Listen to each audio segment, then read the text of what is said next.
दिव्या सुनो, कल मैंने तुम्हें एक एक्सेल का फॉर्मूला बोला था निकालने के लिए, निकाल के अभी के अभी दो। Surf Excel? Ma'am Surf Excel तो डिटर्जेंट है ना। दिव्या सुनो यार, बॉस का एक अर्जेंट काम आया है, अभी के अभी उसको करके देना है। आती, मेरा ब्लिंकिट ऑर्डर है 2 मिनट में। यार दिव्या, कभी तो काम को प्रायोरिटी दिया करो यार। एक मिनट, एक बात बताओ, फाइल में तुमने अटैचमेंट तक नहीं लगाया अभी? सॉरी, स्टेपलर नहीं था, नहीं लगा पाए। हे राम, मेल में स्टेपलर।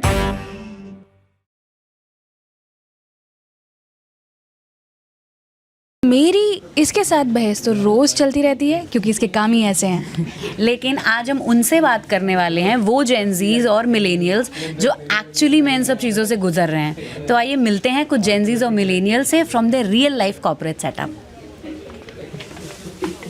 गोपाल सर, एक क्वेश्चन है आपके लिए। यस, मैं आपसे एक सवाल पूछना चाहती हूँ कि ये जो जेनजीज हैं हमारे, क्या आपको एक्चुअल में ऐसा फील होता है कि लेज़ी हैं, इररिस्पॉन्सिबल हैं, काम को कभी सीरियसली नहीं लेते? आपके क्या व्यूज़ हैं इस पर? आज तक मुझे ऐसा नहीं लगा। इतने सालों से मैं काम कर रहा हूँ कंपनी में, 18 साल से, और जेनजीज के साथ मेरे ख्याल 6-7 साल से ऐसा एक्सपीरियंस हो रहा कि मेरे बच्चों के एज के भी बच्चे भी आ रहे हैं। मैं कभी ऐसा नहीं लगा मुझे। बट गोपाल सर, बहुत सारे लोग ऐसा कहते हैं कि जो जेनजीज होते हैं वो बिल्कुल रिस्पॉन्सिबल नहीं होते और काम जो है उसमें बहुत डिले करते हैं। यार इसमें एंड नंबर ऑफ एग्जांपल है मेरे पास कि मैंने बोला, लास्ट मोमेंट पे भी मैंने बोला है तो उन्होंने करके दे दिया है, तो मैं कैसे कह सकता हूँ? आपको कभी फील नहीं हुआ? Never ever. Okay, thank you. Vanshika, hello ma'am. मुझे तुमसे एक बात पूछनी है। एक बात बताओ कि जेनजीज के लिए ना लोग बोलते हैं कि आपको चाहिए बहुत, लेकिन आप उतना करना नहीं चाहते, तो ये बात कितनी बात से आप अग्री करोगे और कितना डिसएग्री करोगे? मैम, इस बात से मैं 60% अग्री करूँगी और 40% डिसअग्री करूँगी। क्यों डिसएग्री क्यों कर रहे हो? डिसअग्री इसलिए करूँगी क्योंकि मतलब आपने जैसा कहा ना कि बहुत ज़्यादा चाहिए होता है पर करना कुछ नहीं चाहते, तो मे बी हम 40% तो हम करने की कोशिश करते हैं एंड 60% वो अपने आप मिल ही जाता है। ओके, सो यानी कि आप ये कह रहे हो कि ये टैग है जो आपको दिया जाता है। यस। एक बहुत छोटा सा क्वेश्चन है तुम्हारे लिए मेरे पास कि जैसे कि मुझे पता है कि तुमने अभी अभी ज्वाइन किया है ऑफिस, तो क्या तुम्हें ऐसा लगता है कि कम काम में जल्दी फेम जेनजीज चाहते हैं और जो डिसिप्लिन वर्क है उन्हें वो बहुत बोरिंग सा लगता है? बात तो सही है कि इस टाइम पे मतलब जो जेनजीज हैं उनको कम टाइम पे फेम तो चाहिए होता है, बट कुछ ऐसे भी जेनजीज होते हैं जिनको पहले डिसिप्लिन वर्क चाहिए, फिर उसके बाद फेम तो मिल ही जाएगा। तो आई थिंक इसका रेशियो मेरे ख्याल से 60% क्विक फेम पे जाएगा एंड 40% डिसिप्लिन वर्क पे ही जाएगा एज अ जेनजी। लेकिन मिलेनियल्स ये कहते हैं कि अगर हम जेनजीज को कोई डिसिप्लिन्ड वर्क दे दें तो उन्हें बहुत बोरिंग लगता है। उन्हें है कि क्विक काम करेंगे और इंस्टेंट ग्रेटिफिकेशन चाहिए। ये बात बिल्कुल सही है कि ये भी सही है, बट मैंने जैसे कहा ना कि कुछ जेनजीज होते हैं जैसे 20% 10%, लेकिन बाकी मैक्सिमम जो 80% है उनको यही चाहिए होता है कि हमने तुरंत काम किया, हमें उस चीज़ का अप्रिशिएशन चाहिए या फिर फेम चाहिए कि हाँ लोग हमसे सब कहे कि हाँ हमें मतलब प्रेज़ करें। ये होता है जेनजीज में, बट जस्ट 10% 20% जो लोग होते हैं उनका ये होता है कि पहले हम काम करें, फेम तो मिल जाएगा हमें, बट एक डिसिप्लिन होगा, उसी से हमारा रेपुटेशन बनता है, फेम बनता है, सब बनता है, तो वो चीज़ वो रहती है। हाय ईशा, हाय रियांशी, कैसी हैं? बढ़िया। एक बहुत ही सिंपल सा क्वेश्चन पूछना है मुझे। अक्सर हम जेनजीज को ये टैग दिया जाता है कि हमारी एक स्टेबल इनकम नहीं है, लेकिन जो हमारी स्पेंडिंग्स हैं और लग्जरी वो बहुत हाई फाई हैं। तो आप लोग कितना अग्री करोगे इस पे? आप भी ले सकते हो। बोलो। नहीं फर्स्ट एग्री तो बिल्कुल ही करेंगे इस पर, क्योंकि हमारी जो इनकम है उसके रिगार्डिंग हमारी जो एक्सपेक्टेशंस होती है वो बहुत ही हाई होती हैं और उसके अकॉर्डिंग वो मीट नहीं हो पाती है। सो तुम्हारे क्या व्यूज़ हैं इस पर? एग्जैक्टली, क्योंकि हमारी जो जितनी भी इनकम होती है और इतनी एक्सपेक्टेशन, हमारी स्टैंडर्ड इतने हाई हो चुके हैं लिविंग ऑफ एक्सपेंसेस और लाइफस्टाइल रिलेटेड, बहुत हाई कर चुके हैं हम लोग as a even social media ने भी इतना ज़्यादा इन्फ्लुएंस कर दिया है हमारी थिंकिंग को कि उससे हमारी जो थॉट्स प्रोसेसेस हैं वो बहुत ही ज़्यादा हाई हो चुके हैं और आज की सैलरी वो बहुत ही लो ग्रेड पे है। Of social media just because of social media कि हमें एक यू नो लाइफस्टाइल मेंटेन करनी होती है जो हमारी सैलरी चाहे कितनी हो बट हमें लाइफस्टाइल एक Important है, necessity है। लिविंग ऑफ लाइक हम कैसे रह रहे हैं कैसे कपड़े पहन रहे हैं exactly just because of social media. And ये भी हम कह सकते हैं कि ऑफ कोर्स हमारा लाइफस्टाइल रहन सहन का तरीका भी हमारे कॉर्पोरेट लाइफ को अफेक्ट करता है। बिल्कुल करता है। आप जिस तरीके से आप ड्रेसिंग सेंस रहते हो आप कॉन्फिडेंट आता है एग्जैक्टली ये मैंने बहुत नोटिस किया है। आप अच्छे से आओगे आप अच्छे से ड्रेसअप होगे इवन ड्रेसिंग सेंस आपकी पर्सनालिटी को भी रिफ्लेक्ट करता है। इट शोज कि मतलब कितना कॉन्फिडेंस है या किस टाइप की पर्सनालिटी को आप बिलोंग करते हो। लेकिन जो हमारे मिलेनियल्स हैं वो ये हम पे टैग लगाते हैं कि लग्जरी स्पेंडिंग तो हम 30-40% कर रहे हैं लेकिन जो स्किल डेवलपमेंट है उसमें मात्र 6% का इन्वेस्टमेंट दे रहे हैं। इतनी सैलरी तो है ही कि स्किल डेवलपमेंट कर सकते हैं, क्या ये सच है? एक्चुअली लगता है क्योंकि हम जितना अपने ड्रेसिंग सेंस और लाइफस्टाइल पे इम्पोर्टेंस दे रहे हैं हम लोग अपनी ही उतनी स्किल्स पे भी इम्पोर्टेंस दे रहे हैं क्योंकि आई नो दैट आज के टाइम में अगर हम लोग को कॉर्पोरेट में अच्छे से आगे बिल्डअप करना है हमें टेक्नोलॉजी के साथ चलना पड़ेगा और टेक्नोलॉजी पे अपडेट रहना पड़ेगा। It's not we have to upgrade time by time with the innovations. We have to update. जैसा कि बहुत सारे लोग बोलते हैं कि स्किल बिल्ड करना एक बहुत स्लो प्रोसेस होता है, मतलब आप स्किल ले रहे हैं देन उसके बाद आप उस पर उसको काम कर रहे हैं उस पर, तो क्या ये सारी चीज़ें जो होती हैं जेंजीज़ में वो पेशेंस की कमी की वजह से होती है? नहीं ऐसा तो नहीं है क्योंकि अब हम लोगों की जो एज है तो उसमें एक जो कैप्चरिंग पावर होती है वो मुझे लगता है काफ़ी होती है हम लोगों में। तो और काफ़ी चीज़ों में जो ऑब्जर्वेशन होता है जो हम ऑब्जर्व करते हैं उससे मतलब एक ऑब्जर्व करके जो भी स्किल्स हैं वो मुझे लगता है कि हम लोग जल्दी अचीव कर पाते हैं। अगर मैं अपना स्पेशली मैं अपना अगर आप बात करूँ मैंने जब ज्वाइन किया था तो like I was standing at the zero और मुझे कुछ भी नहीं पता था जो ओवरऑल यहाँ पे जो काम चल रहा था। तो और मुझे नॉर्मली 1-2 महीने में मैंने वो जो भी सारी चीज़ें थी जो यहाँ पे जितने भी सीनियर्स थे उनसे ऑब्जर्व किया उनसे सीखा। तो और बहुत ही जल्दी मैंने वो सारी चीज़ें अपने अंडरटेकिंग में करके मैंने काफ़ी इफ़िशेंटली उस चीज़ों जो भी मेरा प्रोसेस था मेरा जो भी जॉब वर्क था मैंने उस पर काम करना स्टार्ट कर दिया था। और करंटली मुझे अभी 3 साल हो गया है मैं यहाँ पे हूँ और मैं अपनी टीम लीड कर रहा हूँ। आप मैनेजर हैं तो आपके नीचे इतने सारे लोग काम करते हैं, वो भी बहुत सारे जेंजीज़ भी हैं, तो क्या आपको थोड़ा सा डिफ़िकल्टी होती है उनसे काम कराने में? Yeah, comparison to Gen Y, there is bit difficulties in, but I may tackle them. But they are not ready to take the responsibility. Sometimes ownership easily, within a short time they become frustrated. They feel bored with a kind of monotonous work. Sometimes. But some merits are also happening with them. Quick learner, right? Social media friendly, Yes. tech savvy. But they are more dependent on the technology. Yes. Right? Offline working, they are not willing.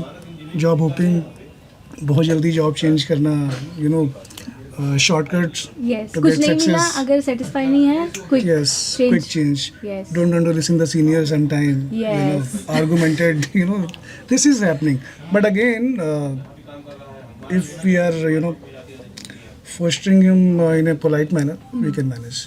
Augmented mode में थोड़ा difficult होता है। But millennials Gen Zs को ये tag देते हैं कि we are very much comfort addicted, कि अगर हमें सिर्फ 5 दिन काम करना है, अगर सैटरडे या संडे हमें काम पे बुला लिया गया तो भाई हम नहीं कर पाएंगे। तो will you agree to that? Sometimes because they want a work-life balance in a very what I can say, they want to take it on a priority. Yes. We can manage the things. If boss says that you have to wait till 8, then we may, but they are not ready to wait sometimes. Because they have their own plans, right? They want to spend a fixed hour in office. Okay. Right. That's the reason they are sometimes argumented or maybe the job hopping kind of things. Yeah. ये But again, they are tech savvy, that I'll say.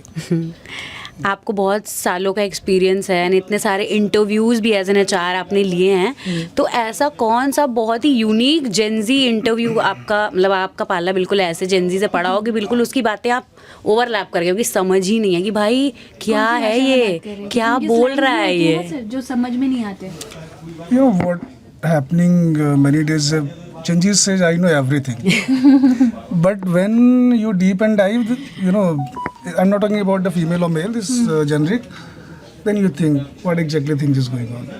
सब कुछ आता है, but जब जानने की कोशिश करेंगे मतलब sometime over confident. मुझे लगता है कि जो जेनजीज है ना वो मोर रिस्पॉन्सिबल है, बट जो डिफरेंस है ना वो डिफरेंस बस ये है कि जो पहले के लोग थे उनकी जो थोड़ी सी थिंकिंग है वो ओल्ड के हिसाब से है, तो उनको अपना जो वे ऑफ थिंकिंग है ना उन्हें लगता है ये सेट है, तो मुझे इसी तरीके से ही रहना है. बट जो जेनजीज है ना वो प्रैक्टिकल के साथ साथ रिस्पॉन्सिबल रहते हैं. ऐसा नहीं है कि it is different, it is just that कि उनका अप्रोच डिफरेंट है किसी चीज़ को करने का. देयर वे इज़ डिफरेंट कि हम इस तरह से नहीं करेंगे, हम इस तरह से करेंगे. सो दैट्स हाउ हमारे अप्रोच की वजह से वो डिफरेंसेस दिखते हैं, otherwise it is not so. And also उनकी बाउंड्रीज और प्रायोरिटीज़ अलग हैं. उनके प्रायोरिटीज़ है कि हमारे इतना काम करना है, हम इतने में करेंगे. उनके प्रायोरिटीज सेट है कि हम इतने लिमिटेड में रहेंगे. तो उनको अगर उनका क्राइटेरिया दिया हमें यही वर्क करना है तो हम एक्स्ट्रा क्यों लें. उनके लिए उनका माइंडसेट सेट है कि हमें इतने काम में इतना सैलरी मिल रही है तो हम इतना ही काम करेंगे, एक्स्ट्रा क्यों लेना है. सेम एज मिलीने चले जाएँ तो पूरा दे तो हम सब कर लेंगे. सेम इशू है. अच्छा, तो ऐसा तो नहीं कि जिम्मेदारी जो है वो प्रेशर लगने लगती है कभी कभी जेनजीज में? No, I don't think so. मतलब हमारे अंदर ये चीज़ें, हमारे पास हर तरीके के रास्ते हैं कि मुझे इस परेशानी को कैसे डील करना है. हम ऐसे माइंड में लेके नहीं बैठते हैं, चिल हैं कि अच्छा हाँ मैं इसको ऐसे टैकल कर लूँगी, इस चीज़ को ऐसे टैकल कर लूँगी. Prioritise things. बस ये डिफरेंस है. तो यहाँ पे मेरा एक और क्वेश्चन है कि ऐसा क्या कभी होता है कि आप लोगों को प्रॉब्लम होती है कि भाई ऐसे हम मिलेनियल्स के साथ काम कैसे करें, क्योंकि आप जिस तरीके से समझा रहे हैं चीज़ें वो उस तरीके से समझ ही नहीं रहे. मेरे साथ तो जो है तो हमारा शॉर्ट ऑफ बिल्कुल सेम जाता है. हाँ, सेम पेज पे जाता है, या कह सकते हैं कि बहुत ज़्यादा डिफरेंस नहीं है इस वजह से. तो अभी मुझे ऐसी कोई प्रॉब्लम नहीं हुई है. सेम चीज़, थोड़ा सा वो लोग सेम थिंकिंग हम लोग लाए, हम थोड़ी थिंकिंग उनके सब ले जाएं तो कहीं ना कहीं सेम बाउंड्रीज मिल जाए कहीं ना कहीं. तो सेम थिंकिंग एक एरिया मिल जाए कि हाँ हम लोग इस पे दोनों में वर्क कर सकते हैं, दोनों काम आसान हो जाए, चाहे मिलिए वो जिंजी हो. अगर इनको थोड़ा स्ट्रिक्टली कुछ फीडबैक दे दिया जाता है काम के लिए for anything that is not lived up to my expectation, तो बहुत इमोशनल हो जाते हैं और खुद को ना वो सेल्फ डिल्यूजन मोड में चले जाते हैं कि मुझसे क्यों नहीं हो पाया. ये इमोशनल पार्ट मैंने देखा है with working with one of the Gen Zs.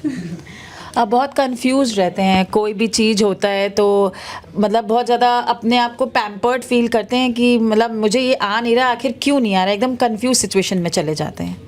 अच्छा, तो मिलेनियल्स ये भी कहते हैं कि जेनजीज के साथ काम करो तो ओनरशिप नहीं लेते हैं, और हमें जो आउटकम या रिजल्ट चाहिए, हम कोई काम दे रहे हैं, हमें जो पॉजिटिव आउटकम या चीज़ चाहिए वो उनसे नहीं मिल पाती है. उनके पास बहाने ही होते हैं. बहाने नहीं होते हैं, but they don't take the ownership. बहाना is not the suitable word, but they don't take the ownership.